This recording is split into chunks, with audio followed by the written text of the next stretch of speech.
Arratsaldeon lagunok, lehenengo eta behin eskerrik asko hor egoteagatik. Hau, zuzen eta artez, izeneko masterklasa duzue, masterklasa zehozer ez dategatik. Eta, Ika Gasteizen prestatu dugun saioa da, B2ko azterketa ofizialak prestatzeko edo zuei, prestatzen laguntzeko. Ikusten duzuenez, hau hirugarren saioa da, gogoratuko dugu beste bi saioetan, lehenengoan azterketa ofizialaren edo batez ere ABren azterketa ofizialaren ezaugarri orokorrak komentatu genituen, eta bigarren saioan hasi ginen zentratzen ebaluazio irizpideetan, ezta?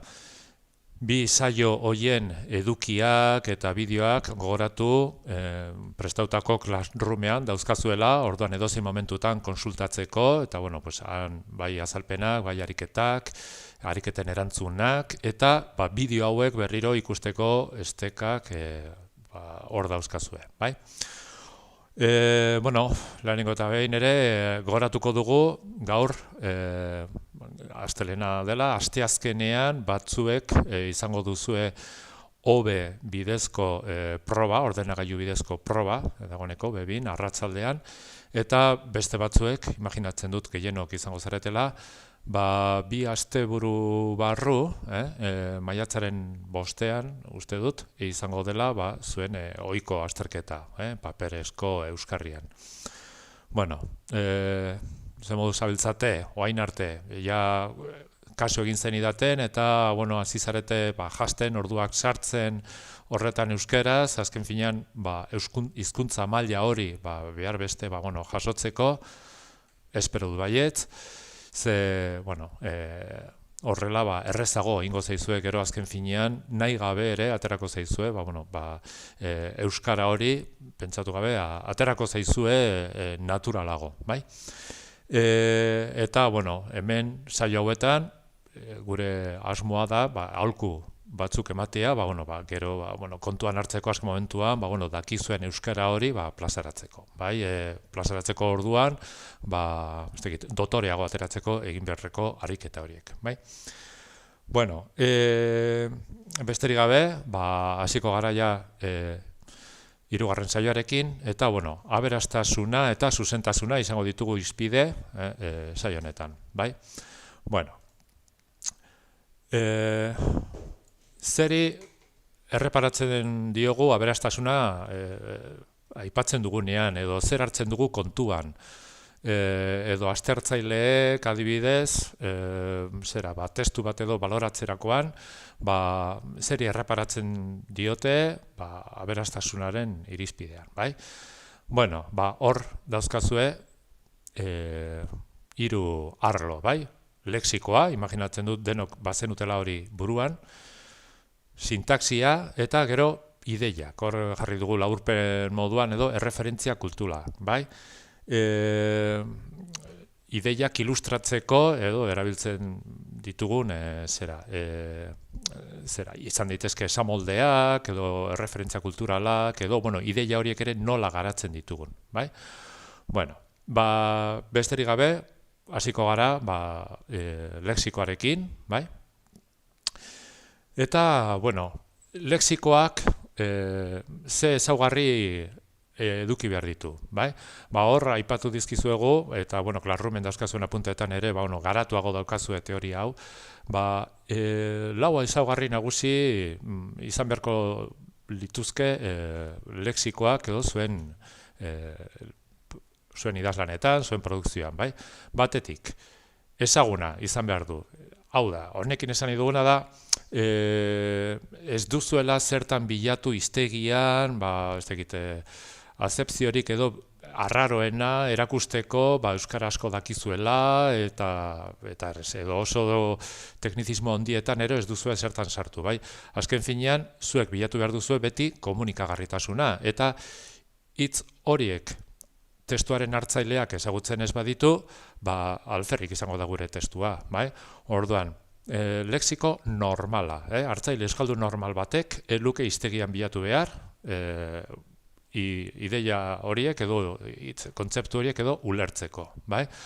Orduan, orain arte ikusi dituzuen edo hitzak eta landu eta jorratu dituzuen hitzak erabili. Hitzak, aditzak edo esamoldeak, bai? Hori, ez ibili gauza arrarotan, bai?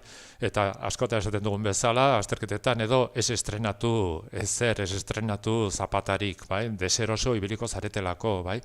Orduan, orain arte natural ateratzen zaizuen lexiko hori erabili, bai?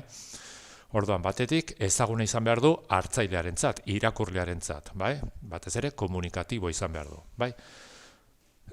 Bestetik, eta horri egia esan, gero ikusi duzuen ariketan horren adibide argia jarri dizuegu. Saiatu behar duzue, lexikoa gehiegi ez errepikatzen, edo asko ez errepikatzen, bai? Orduan, idazten ari zaretela, bai? Errepasatzerakoan, begiratu behar duzue hori, konturatu gabe batzuetan, etengabe, ni neu ere, orain ahoskoan edo egiten ari naizen bezala, errepikapen asko egiten ditugu. Eta, klaro, testu idatzi batean, astuntxo geratzen da, eta horrek ematen du, pobrezia zentzuak edo, bai, pobre idazten ari garelako seinale, pobre edo bintzat baliabide errekurso handirik ez daukagula, bai. Orduan, denbora daukagunez errepasatzeko, bilatuko ditugu moduak, kontzeptu berari, beste forma bat edo kontzeptu bera beste forma batzuetan adierazteko, bai? Eta hor jarri ditugu batzuk, bai? Eta orain gero ariketan edo ikusiko dugu sinonimoak, bai, hori burura etortzen zaigun lehenengo ideia da, baina sinonimoz aparte, badago zehaztapenak edo izen orokorragoak, bai? Oain ikusiko dugu, bai? Adibidez, esan dugu hemen, ezta? Aukera barkatu, ari naiz desordenatzen kontua, bai? Esan dugu, lehenengo eta behin aukera bat izaten dela batzuetan elipsian geratzea, isiltzea kontzeptu bera, batzuetan ez da etengabe errepikatu behar komentatzen ari garena. Beste batzuetan ere izen ordeak erabili ditugu, bai? Horiek normalean jaipatu ditugunak, bai? Sinonimoak esan dugu, badirela, eta gero komentatzen horre trabatu naiz ni hori komentatzerakoan, sinonimo horik ez badakizu izan daiteke zehaztea, hor adibidez, altzari bati edo erreferentzia behar badiogu, altzari esan beharrean, aulkia, edo justu kontrakoa, altzari esan beharrean izan daiteke etxeko ekipamendua, bai? Nolabait, kategoria lexikal berean daude, baina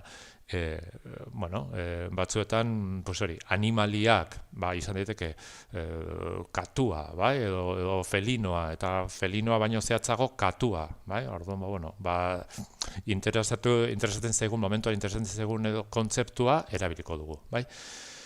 Eta bestela, igual ez du zertan hitz bat izan, izan daiteke definizio bat, erlatibozko esaldi batekin, kontzeptu zehatza edo orokorra bururatzen bazaigu, erlatibozko esaldien bitartez ordezkatu, bai? Adibidez, altzaria, lehen komentatu duguna, izan daiteke hori, zure gurasoek oparitu zizkiguten Ikeako traste itxusi horiek, bai? Altzariak esan beharrean, eta horretan traste ere esaten dugu, bai? Edo zuk esandako hori, edo aurreko gunean erositako oparia, eta ikusiko dugu, bai? Zer den. Orduan esan dugu, ez errepikatua, barkatu, eta konponbide baliagarrienak hau ezek dira, bai? Sinonimoak, zehaztapenak, izen orokorragoak, erlatibozko esaldiak edo elipsia, bai? Beste ezaugarri bat izan behar duena lexikoa, zehaztasuna izan behar du, bai? Orduan, lexikoa zehatza izan behar du, bai? Batzuetan erabiltzen ditugu hitz batzuk egin aditza edo gauza hitza, bai? Esateko, edozein objekturi, edozein gauzari esan behar du, bai? dana da gauza, bai? Ordenagailua, teknologia, boligrafoak, idaztekoa, eta dana gauza, baina, bueno, jakin behar dugu gero identifikatu behar ditugula, bai? Eta ditzekin gauza bera, bai? Egin, gutun bat egin, gutun bat idatzi, adibidez, bai? Edo horrelakoak, edo bertsoak egin, bertsoak bota egiten dira, bai? Bueno, edo sortu ere, bai? Bueno, hori, alba da, kontzeptu bakoitzari, aditz bakoitzari, bare izena, bai? Ez nahazteko beste batekin, ez dadila ambigua izan, bai? Eta gero, nolabait edo, sartuko inateke, jatortasunean, bai? Egokia izan behar du lexiko hori, bai? Orduan, horren bitartez, saiatuko gara, erdarakadak eta kalkoak saiesten, bai? Glassroomen jarritako apunteetan, ez dakite, flipatu egiten dugu. Flipatu oso lagun artekoa, oskorako balio du, baina, idatzi saiatuko gara, harrituta geratzen gara, edo hau bete hortz geratu gara, bai? Eta, betiko euskal moldeak edo bilatzen saiatuko gara, bai? Orduan, hori lexikoari dagokionez. Ikus dezagun, adibidez,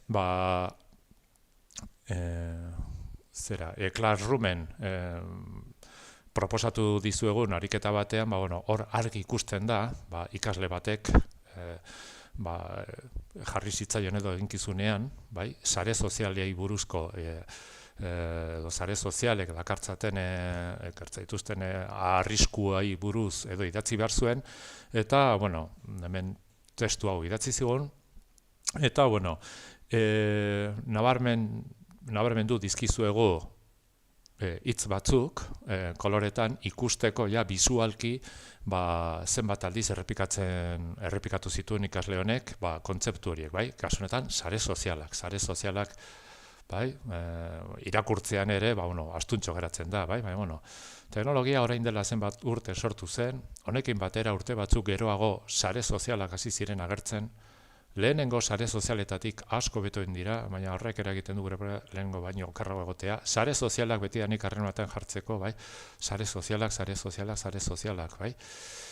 Baina ez bakarrik sare sozialak, baizik eta gero sare sozialekin batera erabili aditza, bai? Etengabe, bai? Sare sozialak erabiltzen ditugu, normalean gaizki erabiltzen dira, sare sozialak erabiltzen dituztenen artean, mota askotako pertsonak egoten dira, eta pertsona ere askotxo, bai? Ordan, hiru horiek aukeratu ditugu, sare sozialak, pertsona, erabili, ikusteko eta proposatzen genizuen, hori, ea zer bururatzen zitzaizuen horiek ordezkatzeko, eta orduan, ariketa horretan, pistak ematen genizkizuen, Classroomen zenuten edo daukazuen edo teoriaren arabera, horiek, bai? Ze bururatzen zaizue horiek ordezkatzeko, eta, komentatu dituguna, bai? Elipsia, izen ordeak, bai? Jartzea horiek horien, bai? Eta, bai, lehen komentatu ditugunak. Takite nola moldatu zareten hori egiteko, ez dizuet eskatzu ezer bidaltzeko, baina ona hemen, momentuz Classroomen ez, baina bere alase jarriko dizuegu, dokumentu hau ere, erantzunak, bai? Adibidez, eta testu osorik edo, esartzeagatik edo, parrafotxo bat izan daiteke, lehenengo ideia ere aldatu dizuegu pixkat, bai? Orduan, teknologia jarri beharren edo, internet bidezko aplikazioak telefonetarako orain dela zenbait sortu ziren. Horiekin batera, sare sozialak, bai? Behin aipatuko ditugu, hasi ziren agertzen. Lehenengoetatik, hemen elipsia dago eta, ez ditugu aipatzen, baina lehenengo sare sozialetatik, Messengertik adibidez, eta barretik, hor hasten gara zehazten, lehenengoetatik asko betu dira, baina horrek eragiten du gure pribatutasuna lehen baino okerrago egotea. Sare horiek, sare errepikatzen dugu, baina horiek, ez dugu esaten sozialak, aplikazio batzuk dira, argazkien edo bideoen bidez, pertsonak harremanetan jartzeko, txateatzeko edo beste batzuei mezuak bidaltzeko. Teknologia aurrera egin ahala, tresna horiek, hemen tresna ze esan dugu, orokortu, ez dugu espezializatu, ez dugu zehaztu barkatu kontzeptua, baizik eta bestela, tresna, tresna horiek, baliabide horiek izan diteke, tresna horiek, baliabide horiek, hobetuz doaz. Baina, areagotu dira, beren arriskuak, ez dugu esaten, baina areagotu dira sare sozialen arriskuak, bai? Orduan, saiatu gara hemen, testua gehiegi aldatu gabe, ordezkapen horiek egiten, bai? Azpian hori jarri dugu, bai? Izenak ordezkatzeko zer aukera genuen, adibidez, sare sozialak, zehaztapenetan sartuko bagina, hor esan dezakegu zeintzuk diren, ezagutzen ditugun batzuk, bai? Twitter, Facebook, Instagram, adibidez lehenek ikusi dugu lehenengoak zeintzuk ziren, Messenger, bai? Gaur egun, jarriko genituzke, TikTok, Instagram, Twitch, zuek ezagutzen dituzuen horiek, bai?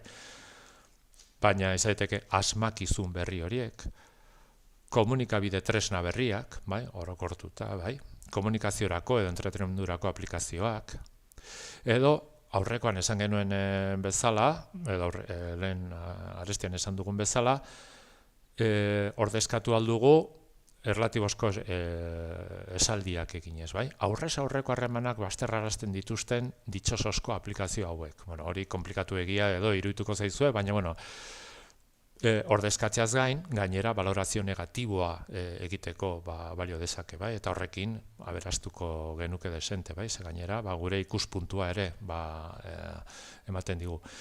Edo gure ikuspuntua ematen dugu. Edo kontrakoa, valorazio positiboa egiteko, asperduratik eta isolamendutik askatzen gaituzten aukera berri hauek. Eta, berriro diot, aipatu gabe ere, valorazio positiboa egiteko balio digute. Ikusi dugu pertsonak. Pertsonak zintzu izan ditezke, danak pertsona gara, baina batzuetan, zer roletik ari diren, batzuetan izan dira erabiltzaileak, edo, adinari erreparatuta neska mutilak, zahar eta gazteak, gizartea, norbera, bakoitza, jendea, gu, haiek, denok, orduan, kontua izango litzateke probatzea testu honetan, zein dagokion ondoen, batzuetan izateke gu erabiltzen ditugu edo guk ibiltzen gara sare sozial horietan trasteatzen, adibidez honetan, baizik eta haietako askok salatu dute identitate lapurreta, argazki eta bideo pertsonalak edo norberaren bideoak zabaltzea, adibidez esango genuke hemen, edo azkenik, kaleko bankuko edo datu pertsonalak, gure datuak ezin dira esan, ez badugu beste aldean nor dagoen ezagutzen, eta ez dugu pertsona eta pertsona erabili, Orduan, hemen aukera asko daude, horiek ordezkatzeko. Eta erabili esan duguna, erabiltzeko, erabilera zein den, batzuetan, baliatu edo Twitterren aritu edo Facebooken ibili edo edo batzuk oso ondo mugitzen dira aplikazio hauetan edo jokatzen dute, harremanetan jartzen dira, zer egiten duten sare sozial horietan, zehaztuko dugu, hemen batez ere, beti erabili. Hori zen gutxi gora bera ariketa honekin egin nahi genuena, ezta? Bale. Esan dugu, barkatu, lexikoari dagokionez, ez errepikatzeko ze teknika erabil zitezken, Beste kontzeptu bati erreparatzen digu eta da, kasu honetan, aberastasun sintaktikoa, Orduan, hor labur-labur esango dugu, kontuan hartuta ze harreman dagoen ideien artean saiatu behar dugu harreman hori hobekien komunikatzen duen egitura erabiltzen, Hau da, ideien artean, azken finean, ez idatzi telegrama moduan, eta, ikusi zer den, kausa, zer den ondorioa, eta orduan, erabili kausalak adibidez, hor, zuen ezagutza, hizkuntzaren ezagutza demostratu behar duzue, edo batzuetan egongo dira bideiak kontrastean, orduan konparatiboak, edo lokailu horiek berriz, ordea, bai, erabiliko ditugu. Edo zer narratzen dugunean, denbora askoak denbora askoak erabiltzea eskatuko digu horrek, bai, kontzesiboak eta bai. Orduan, labur esan da, ez idatzi telegrama moduan, bai? Eta gero, ez erabiltzeko beti egitura berberak, bai? Lako kausalak erabili behar ditugu, beti lako, nekatu egiten du horrek, bai, entzutea, bai, lexikoarekin egin dugun egin dugun bezalaxe, egingo dugu egiturekin, bai, orduan, hor, segurazki euskaltegian egiten ari zareten edo ariketen bitartez, trebatzen ari zarete, ez, berridazketak direla, eta bai, eta beti dago modu bat baino gehiago gauza bera esateko, bai, orduan, pizkat entrenatu burua horretarako, bai, eta bilatu, edo saiatu behintzat ez erabiltzen egitura berberak, etengabe.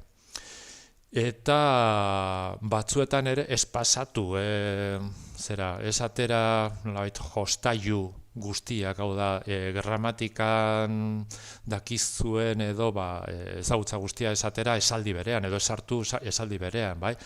Esaten duguna, ez pilatu 11 mendeko perpaus bata bestearen atzetik, bai? Orduan, batzuetan esaldi motzak, esaldi ertainak, esaldi luzeak kombinatu, bai?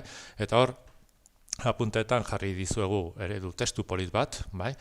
Horretaz ohartarazten gaituena, ezta? Eta hor isolatu dugu eta atera dugu, bai? Testuak horrela dio, esaldi honek bost hitz dauzka. Honek ere, kopuru bera dauka. 5 hitzeko esaldiak ondo daude, baina jarraian monotono bihurtzen dira. Entzun zer gertatzen ari den. Testua aspergarri bilakatzen ari da. Erleen burrunbaren antza hartu du. Doinua oso desatsegina bihurtu da. Trabatutako grabaketa bat dela dirudi. Belarriak erritmo aldaketa eskatzen digu. Danak 5 hitzekoak, oso monotonoa. Begira orain. Esaldiaren luzera aldatuko dut eta musika sortuko da. Musika. Testua abesten ari da. Erritmo askoz ere atseginagoa dauka orain. Kadentzia, harmonia. Esaldi laburrak erabiltzen ditut, eta tamaina ertaineko esaldiez ere baliatzen naiz. Eta batzuetan, irakurlea prest dagoela ziur nagoenean, esaldi luze bat botako diot, esaldi zeharo luzea, bere energia xautuko duena, eta kretzendo baten indarrez areagotuko dena. Danborren hotzez, timbalen estandaz, iruditzeko honako esaten dutela. Aizu, entzun, hau garrantzitsua da. Beraz, idatzi esaldi motz, ertain eta luzen kombinazioa erabiliz. Sorrezazu irakurleak osatuko duen melodia estia. Ez idatzi izoiak. Idatzi musika. Testu hau edo sortu zen gehiago, testu askoz literarioagoak edo egiteko, baina bai laguntzen digula, ulertzeko gure egitura sintaktikoak ere anitzak izan behar direla, mota guztietakoak, eta batzuetan ez izan beldurrik esaldi motzak edo idazteko, erritmo aldaketak egiteko. Meritoa, emango diogu Gari Probost idazleari, eta, hemen euskaltegian moldatu egin dugu, bai? Bi batez, eskerrik asko, oian. Bale. Azkenik, beste arloari aipamen txiki bat egiteko. Ideiak garatu behar ditugu, zehaztu, bai? Hor ere, ikusten da ea baliabide nahikoak ditugu. Orduan, garatu ideia bakoitza alik eta etekinik handiena aterata. Eta horretarako, aipatu beharrean, pizkat dotoretu, loratu, luzatu, ni azalpen honekin zehatzen haina izen bezala, ez? Zehaztu, zein da, non dago, nolakoa da, edozein kontzeptu, sare soziala, lehen aipatu duguna. Arrazoiak eman nahi komentatu dugun ideiaren zergatiak edo zertarako den ondorioak atera edo konparatu, bai? Saiatu xukua edo ateratzen esaldi bakoitzari. Gainera horrela, zuen helburuetako bat edo, horrela erraz lortuko duzu, eta da askotan hitz kopuru horretara iristea, bai? Orduan, hori da teknika ona, bai? Gero, ideiak ilustratzeko atzotitzen edo esamolderen bat edo burura etortzen bazaizue, aprobetxatu. Baina kontuz, hemen ere ez sartu esaten den bezala calzadores edo, ez sartu hola oso behartuta. Aztertzaileak askotan edo esaten dugu, aztertzaileok batzutan idazlanak edo ikusten ditugunean, esaten beitu, beste batek hemen sartu du, eta zenbat buru, hainbat buru. Hori ja klasikoa eta erabileraren erabileraz oso ez dakit, balorea galdu du, esango genuke, baina beste etortzen bazaizue, esamolden artean, non gogoa, antzangoa hori daukazue. Aprobetxatu, igual ez esamolde hori, baina zuek moldatu zuen beharretara. Ez dakit, momentu batean, hitz egiten ari bagara, ustelkeriari buruz edo korrupzioari buruz, esan dezagun, non dirua, han lapurrak, bai? Hor, agian esamolde hori ez dago asmatuta, ez dago jasota, baina zuek kapazak izan zarete hori erraz edo moldatzeko, eta hor erakusten duzue habilidade hori, bai? Euskara jatorra edo erabiltzen ari zaretela. Eta azkenik, aholku bat, bai? Aspaldi honetan, bateratze saioetan komentatzen ari da, ikasle asko, azterketari asko, erabiltzen ari direla holako plantilla batzuk, edo zein gairi buruz hitz egiteko. Orduan, kontuz, plantilla horiekin. Ze, aztertzaileek, pentsa dezakete, hor sormen, kreatibitate gutxi erakusten ari direla, eta orduan, gehiegi erabiliezkero, pentsa dezakete sormen falta dagoela hor, bai? Hau esan da, esango duzu asko, baina aberastasuna, asko kontuan hartzen da, azterketak baloratzerakoan, edo, dana da. Balantza batean edo, ez dakit, idazlan bat, zuzentasunarekin bezala, bai, edo egokitasunarekin bezala, bai. Zuek saiatu behar duzue, behintzat horretan, atal honetan, zigorrik ez jasotzen, hau da, sikiera mailakoa edo lortzen, ezta? Eta, hortik gora edo erakusten baduzue, zuen hizkuntzaren ezagutza handia dela, asko hobeto, bai? Horretan, muga horretan edo, aztertzailea espadaki momentu batean, non dagoen ze baditu akatz batzuk, baina begira hemen ze ondo erabili dituen esamoldeak edo lexikoan ezagutza, jakin badaki orduan, agian zuen alde egin dezake momenturen batean, bai, aberastasunean edo arlo honetan erakutsitako ezagutzak, bai. Aberastasunari buruz esan ditugunak hortxe daude, zalantzarik izan ez gero galdetu, txata erabiliz, baina, pasatu nahi dut ja zuzentasunaren arlora. Hemen jakina, nik ez dizuet esango orain, azken momentutan, 2 minututan, edo nola egiten diren aditzak, edo egiturak, edo, bakarrik, lehen esan dugun bezala, hemen apunte hauek edo badauzkazue, Joseba Lozano, Kibapeko teknikari batek edo emandako aholku batzuen estraktua da, hori klarrumen dauzkazue, baina, labur, komentatu genuena, lehenengo saioan ere, idazten ari zaretela, gelditu noizean behin, irakurri, esaldia bukatuta, bazpere errepasatu, jarraitu, parrafoa bukatzen duzuenean, begiratu paragrafoa edo azkenean edo ondo dagoen, eta hori, komentatu duguna, zuek eroso, ibili behar duzue, idazten duzuen hori, zuentzat ezaguna eta argia geratu behar da. Zuek geratzen bazarete trabatuta, segurazki zerbaitek ez du ondo funtzionatzen hor, orduan, zuentzat normala izan behar du idatzitakoak, Eta, justu ja, idazlan guztia bukatuta, maitzeko 10 minutu edo geratzen zaizuela kalkulatuta, hasi zaitez, zuzentzen errepasatzen, modu sistematikoan. Begiratu, egin checklist bat bezala, lehenengo erreparatu aditzei, ze aditzaren arabera gainontzeko elementuak, esaldiaren gainontzeko elementuak edo joango dira, begiratu aspektua, zuek edo adierazi nahi duzuena den, askotan ikusten ditugun akatsak, forma hipotetikoetan, klasikoa nork markak singularre, lehenengo nor edo nork behar duen, aditzaren arabera, singularra edo plurala baldin badago gogoratu ek dela, eta aditza baldin bada nori nork edo nori, konprobatu aditze esaldian badagoela nori elementua, pluralgileak, akats tipikoak izaten dira, ez dauzkat betaurrekorik, adibidez, no tengo gafas, bezala esateko, gogoratu irrik edo partitibo hori beti singularrean doala. Beste klasiko bat da jendeak, ez dakit ingelesaren eraginez edo jendeak gogoratu, euskaraz eta gaztelaniaz singularrean dela, askotan ikusten da, jendeak plurala erabiltzen duela, jendea hitza erabili duenean.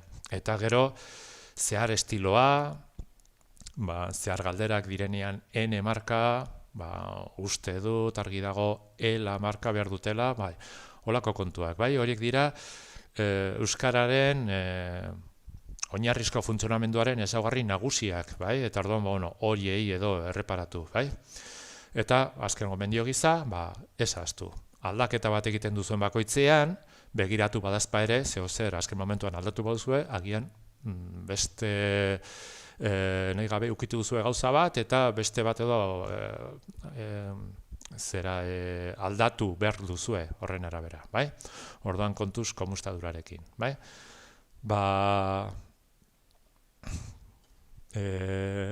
Besterik gabe, hori,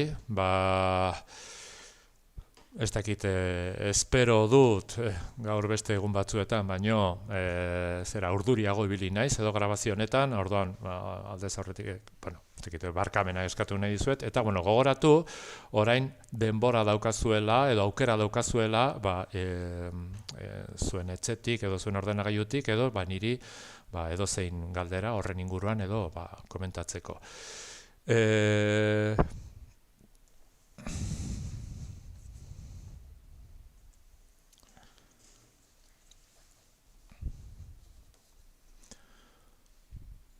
Ikusiko dut aberea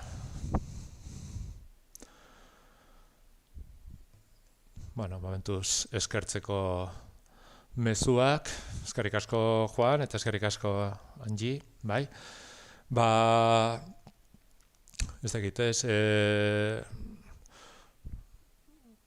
bideoak hortze garabatzen dira eta, zeo zer edo egoki ikusi ezkero, Classrooma horre eukiko duzu irekita, sartzeko, guri ere, zuen zalantzak edo agertzeko, baina, momentu hau edo izan daiteke egokia, beste zalantzaren bat edo bururatzen bat zaizue, galdetzeko, Nik hori lehen komentatu dudana, ez dakit, aberastasuna, beste irizpidetan bezala, egokitasuna, koherentzia, kohesioa eta zuzentasuna, batez ere, esango dizuet, aztertzaileek idazlanak hartzen dituztenean, ez da biltza edo ez dira ibiltzen matematikoki puntua jartzen, honek ematen ditu 3 puntu, honek 7, 15 iristen den, ez. Lehenengoa hartzen dute idazlana, edo hartzen dugu, idazlana bere osotasunean eta lehenengo irizpidea, honek maila ematen du, ez du maila ematen, eta, gero horren arabera, ez dakit, azten gara zehazte, zeo zer falta zaio idazlan honi, Eta orduan gero jazten gara zehazten eta justifikatzen, Baina askotan, lehenengo eta behin, zuzentasunak atxasko egonez gero, hori, hizkuntzaren kontrol falta dagoelako seinale argia da, Baina beste batzutan da, zuzena da, baina zeo zer falta zaio, Eta orduan, batzuta izaten da, baliabide gutxiegi erakutsi duela, hau da, errekurso gutxiegi, ez dakite pobregia dela B-birako, eta gero gehiago zehaztuta egon daitezke, aurreko astean komentatu genuen bezala, atzera eta aurrera ibili behar izan dut, eta zuzena da, baina atzera eta aurrera hor segurazki kohesio eta koherentzia arazoak egon daitezke. Bai? Orduan, komenio dena da, arlo guztietan maila ematea. Bai? Bueno, galderatxo bat egiten diat hemen, zer da komenigarriagoa, aberastasuna lortzea eta gian zuzentasunean akatsak egitea, egitura ez digulako behar adina kontrolatzen edo sinpleago egitea. Bueno, egia esan, nik hemen aitortu behar dut, nahiago dudala, zuek segurola, komeni artean edo esaten dena jokatzen baduzue, bai? Kontrolatu, zer idazten duzuen, bai? Zuzentasunak, ponderazio handiagoa du azkenean balorazioan, bai? Zuzen idatzi, alba duzu, akats bat edo beste, zera onartzen da, baina batez ere begiratzen da sistematikoa ez izatea, eta hori nolabait hizkuntzaren kontrola eskatzen da, bai? Baina, lehen aberastasunaren atalean esan dudana, ez estrenatu, basbare ez arriskatu gehiegi, justu bezperan irakurritako hitz arraroren bat, ziurez bazaudete ondo dagoen edo, ez erabili hori.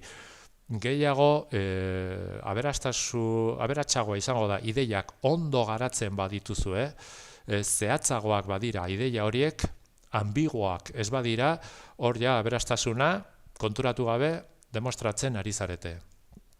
Orduan, hori, esamoldei buruz esan duguna, ez dakit ez zaudete oso seguru, hori, hor ere batzutan inspirazio kontua da, inspirazioa etortzeko, ez dakit, ordu batzuk edo sartu behar izan dizu lehenago, bai, baina batzuetan, idazlan batzuetan, inspiratuta egotea da kontua. Inspirazio hori etorrez gero, eta, ze ondo geratu zaidan esaldi hau, primeran. Baina bestela, batez ere, ziurtatu idatzi duzuena zuzen dagoela. Bai? Azkenean, uste baino luzeago edo jo dut honetan, eta, ez dakit, ez dirudi galdera gehiago, bai? Bai, galdetzen dit hemen, Juanek, ea ideia aberastasuna dela eta gezurra edo datu faltsuak esan daitezke? Jakina. Hemen ez du inporta, azterketa da hizkuntza gaitasunari buruz. Ez gara tesi doktoral bat egiten ari, bai? Orduan, inork ez du ikusiko edo begiratuko emandako datua zuzena edo gezurra den. Zuek erakutsi euskararekin ez duzuela, euskara nahikoa, euskara ezagutzen duzuela eta kontrolatzen duzuela. Esan dezakezue, lurra planua dela. Horregatik, ez du inor penkatuko, bai? Gezurrik handiena esan da ere, hori ez da neurtzen, bai? Hori bai, koherentia izan behar du, idazlanaren tesi nagusiarekin, bai? Blanka, mila esker, eskertzen dizuet berriro, hor egoteagatik, eta, ja bukatzeko, gogoratuko dizuegu, azken, lehenengo sorte handia izan, honetan, sorte ez, justiziaz maila baldin baduzue, seguru ondo egingo duzuela, eta, baina, hala ere, opa dizuet, opa, behira, zea ditz polita, bai, opa dizut, opa izan, apuntatu, aberastasunerako, sorte izan idatzizko azterketa horretan, eta, bakarrik gogoratzia, beste saio bat geratzen zaigula, espero dezagun, dena ondo bidean, apuntatu hori ere bai, ondo bidean, si todo va bien, gauzak ondo ateratzen badira, ahosko azterketara pasatuko zaretela, eta ahosko azterketa prestatzeko beste aholku batzuk emango dizkizuegula, bai? Hori izango da, justu ekainaren bukaera aldean, bai? Besterik ez, mila esker, gero bideo hauek edo errepasa ditzakezue, baina bideo baino interesgarriagoak izango dira segurazki apunteetan edo ariketetan edo esan ditugunak, bai, komentatzea. Berri diot, eskerrik asko egoteagatik eta ekain arte. Agur.